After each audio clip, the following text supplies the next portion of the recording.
नमस्कार दोस्तों, धर्म रहस्य चैनल में आप सभी का एक बार फिर से स्वागत है।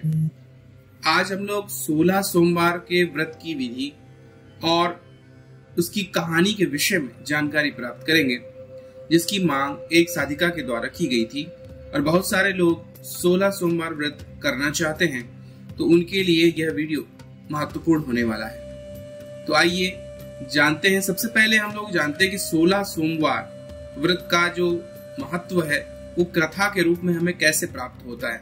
इसकी कहानी क्या है? कहते हैं किसी नगर में एक साहूकार रहता था। उसके घर में धन की कोई कमी नहीं थी, लेकिन उसकी कोई संतान नहीं थी, जिस वजह से वह बेहद दुखी था। पुत्र प्राप्ति के लिए वह भगवान शिव के प्रत्येक सोमवार को व्रत रखता था।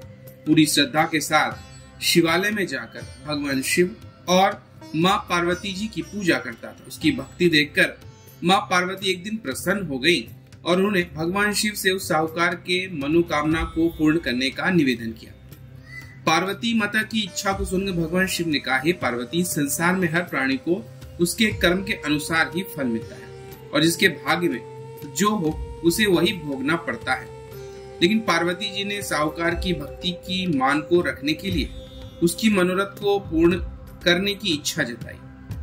माता पार्वती के आग्रह पर भगवान शिव ने साहूकार को पुत्र प्राप्ति का वरदान तो दे दिया, लेकिन साथ ही यह भी कहा कि इस बालक की आयु केवल 12 वर्ष की ही हो। माता पार्वती भगवान शिव की इस बातचीत को साहूकार सुनता है।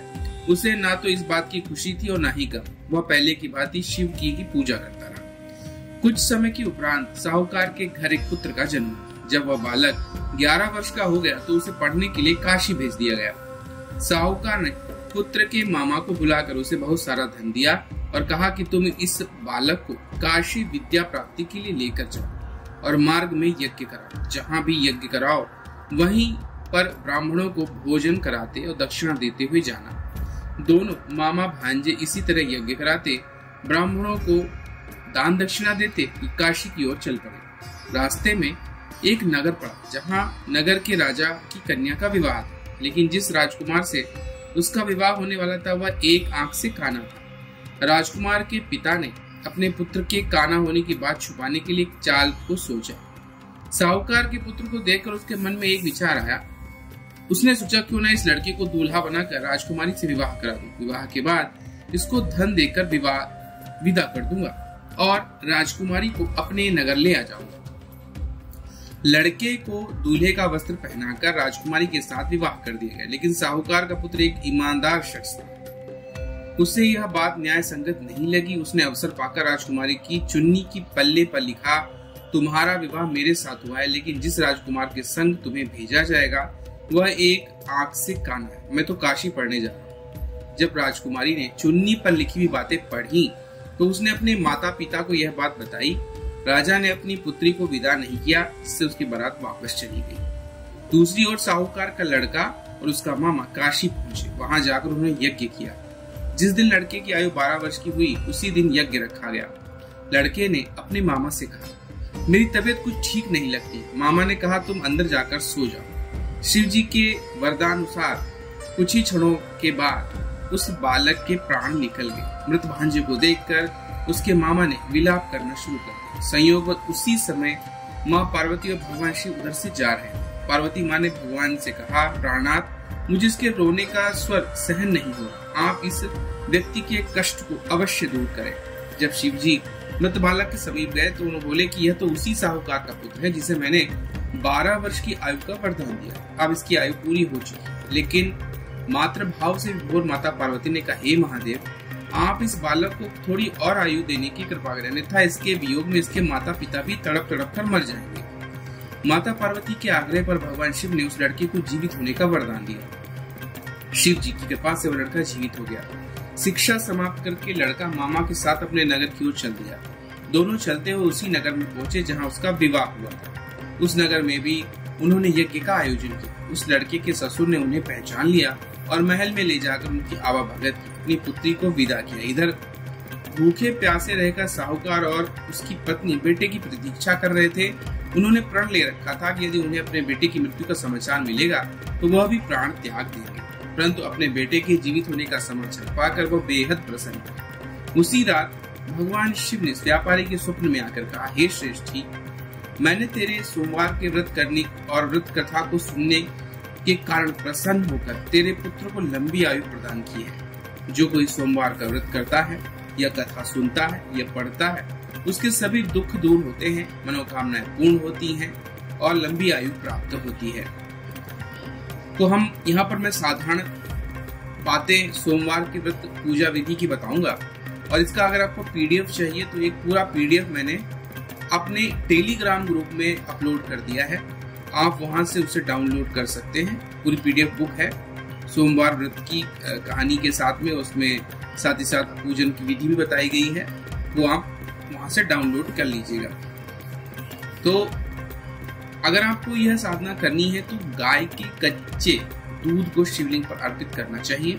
यह करने से मनुष्य के तन, मन और धन से जुड़ी सारी परेशानियां खत्म होती हैं। इसके बाद शिवलिंग पर शहद या गन्ने का रस चढ़ाना चाहिए। फिर कपूर, इत्र, पुष्प, धतूरे, भस्म से शिव जी का अभिषेक, शिव आरती करनी चाहिए। मनोकामना पूर्ति के लिए हृदय से प्रार्थना करनी चाहिए। इस व्रत में सफेद रंग का खास महत्व है। व्रत वाले दिन भी सफेद कपड़े पहनकर शिवलिंग पर सफेद पुष्प चढ़ाने से मनोकामनाएं पूर्ण होती हैं और सोमवार के दिन शिव पूजा का विधान भी माना जाता है। भोलेनाथ एक लोटे जल से भी प्रसन्न हो जाते हैं, इसलिए सोमवार के दिन भगवान शिव की पूजा करने से व्यक्ति की हर मनोकामना पूरी होती है। भोलेनाथ की पूजा शिव मंत्र के साथ करनी चाहिए। इससे भाग्योदय, रोजगार, उन्नति, मनचाहे जीवन साथी को पाने की जो मनोकामनाएं हैं वो पूरी होती है। शिवलिंग पर जलाभिषेक के बाद गाय का दूध अर्पित करें। इससे तन, मन और धन की समस्या, जैसे कि मैंने बताया, दूर होती है। शिवलिंग पर शहद की धारा अर्पित करें। इससे आजीविका, नौकरी, व्यवसाय संबंधी परेशानियों से छुटकारा मिलता है। लाल चंदन लगाएं, श्रृंगार करें। माना जाता है कि शिवलिंग पर चंदन लगाने से जीवन में सुख और शांति आती है। इन उपायों के साथ भी गंध, अक्षत, फूल, नैवेद्य आदि करके भगवान शिव के भजन या आरती को गाना चाहिए। साथ ही शिव जी को अर्पित किए गए दूध, शहद को चरणामृत के रूप में ग्रहण करें और चंदन लगाकर मनोकामना पूर्ति हेतु भोलेनाथ से प्रार्थना करें। सोमवार के जो व्रत की उद्यापन विधि है, उसकी सरल विधि इस प्रकार से है कि सुबह उठकर नित्य कर्म से निवृत्त होकर स्नान करें। स्नान के बाद सफेद वस्त्र धारण करें। पूजा स्थल को गंगा जल से जरूर शुद्ध कर लीजिए।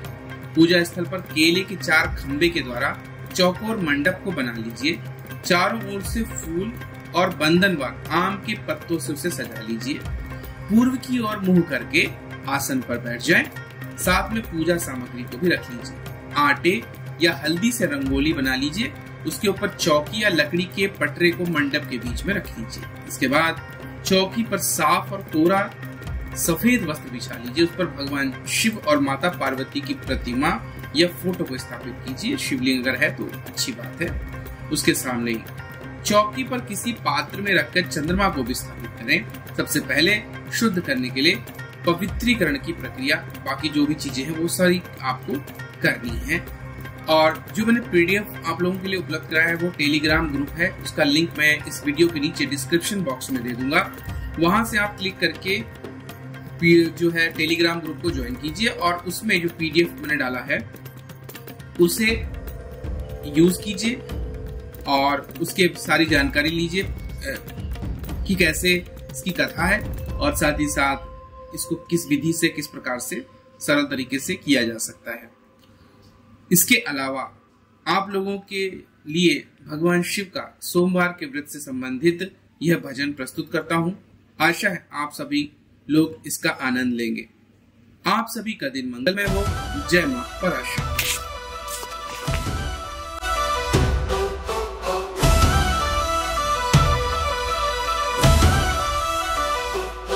जय शिव शंकर करुणा निधाना, 16 सोमवार व्रत महान, सुनो कथा मंगलकारी, संकट हर हो सुखकारी। ओम शांब सदा शिवाय नमः। ओम शांब सदा शिवाय नमः। पहले सोमवार नमन करूं मैं, शिव जी का पूजन फल पाऊं मैं। दूसरे सोमवार व्रत को धारण, शिव जी की कृपा हो जीवन सरल। ओम शांब सदा शिवाय नमः। ओम शांब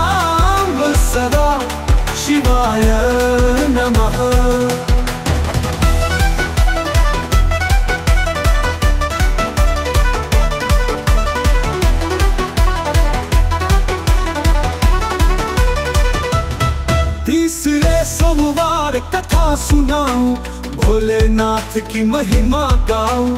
चौथे सोमवार व्रत कठोर, शिव जी की महिमा है अति अपार। ओम शांब सदा शिवाय नमः। ओम शांब सदा शिवाय नमः।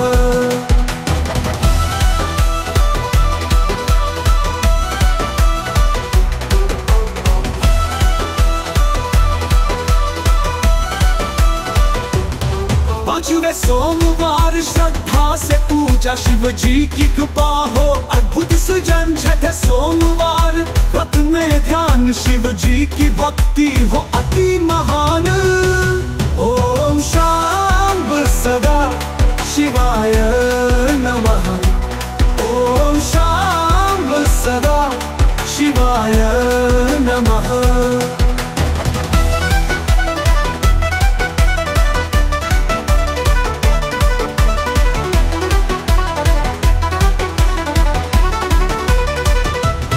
सातवें सोमवार शिव जी को ध्याऊं, आठवें सोमवार व्रत को निभाऊं।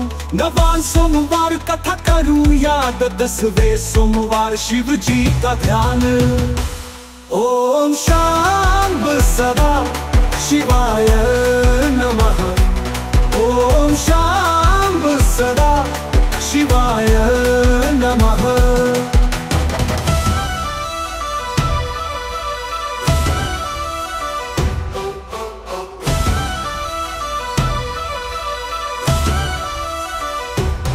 ग्यारहवें सोमवार व्रत को पालूं, 12वें सोमवार शिव जी की भक्ति। 13वें सोमवार नमन करूं बारंबार, 14वें सोमवार शिव जी का सत्कार। ओम शांब सदा शिवाय नमः। ओम शांब सदा शिवाय नमः।